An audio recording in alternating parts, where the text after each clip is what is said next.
पीछे एक बड़ी खबर है। शिवपुरी के स्कूल संचालक की कोटा में पढ़ने वाली बेटी की किडनैपिंग की गुत्थी पुलिस ने सुलझा ली है। पुलिस की तफ्तीश में किडनैपिंग की यह पूरी घटना झूठी निकली।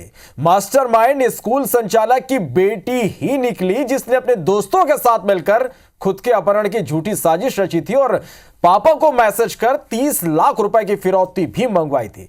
बता दें कि छात्रा की किडनैपिंग के इस मामले से मध्य प्रदेश के साथ ही राजस्थान में भी हड़कंप मचा था।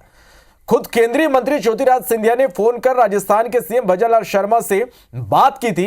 छात्रा अपने पिता को झूठ बोलकर इंदौर में ही अपने दोस्त के साथ लिव इन में रहती थी और पुलिस के मुताबिक छात्रा अपने उसी दोस्त के साथ मिलकर अपहरण और फिरौती की साजिश रची। छात्रा ने अपहरण का जो वीडियो और फोटो सोशल मीडिया पर वायरल किए थे, वे भी उसके दोस्त के इंदौर स्थित घर के ही हैं।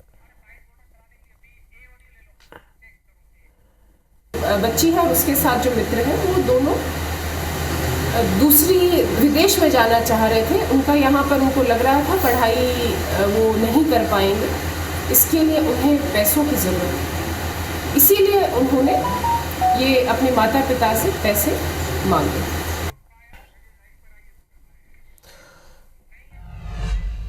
चले तो अपहरण की, छात्रा की अपहरण की ये जो पूरी गुत्थी है पुलिस ने सुलझा ली है। ये पूरी तरह से फर्जी है और इसकी मास्टरमाइंड कोई और नहीं बल्कि छात्रा ही है। IBC 24 की टीम मौके पर पहुंच गई, जहां पर छात्रा का फर्जी अपहरण करने के बाद छात्रा को जिस घर में रखा गया था वहीं पर हमारी टीम पहुंची। रवि हेमराज सिसोदिया मौके पर मौजूद है, सीधा उनका रुख कर लेते हैं। रवि, किस तरह से पुलिस ने इस पूरे मामले का खुलासा किया, किस तरह से पुलिस के पास क्लू मिलते गए जिसके बाद ये खुलासा हो पाया कि ये पूरी जो अपहरण की बात है, कहानी है, ये पूरी तरह से फर्जी है?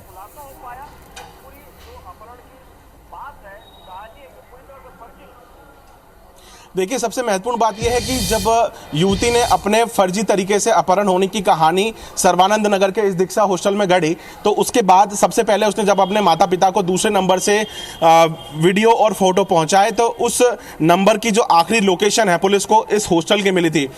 चूंकि उसने बताया था कि उसका जो अपहरण है वो कोटा में हुआ है। कोटा पुलिस ने जब इस पूरे मामले को इन्वेस्टिगेट किया और जब इस पूरे नंबर की लोकेशन निकाली, तो इस लोकेशन को निकालने के बाद उसका जो पता है वो 5D सर्वानंद नगर दीक्षा हॉस्टल का निकला। सबसे बड़ी बात यह है कि कल ही जो लापता युवती है वो इस हॉस्टल में शाम को 7 बजे पहुंचती है और 7 बजे पहुंचने के बाद वो यहां पर कुछ ही घंटों के लिए हॉस्टल लेने की बात करती है। और जैसा कि वार्डन ने बताया है कि वो 3 घंटे यहां पर रुकी थी और 3 घंटे में रुकने के बाद में वो हर्षित के साथ यहां से चली गई थी। अब सबसे बड़ी बात यह है कि इस हॉस्टल के कमरा नंबर 9 में जो फोटोज और वीडियो सामने आए हैं, तो फर्जी तरीके के जो अपहरण की पूरी कहानी है वो लापता युवती ने अपने साथी अपने दोस्त हर्षित के साथ मिलकर इस हॉस्टल नंबर 9 दीक्षा गर्ल्स हॉस्टल के कमरा नंबर 9 में गढ़ी थी।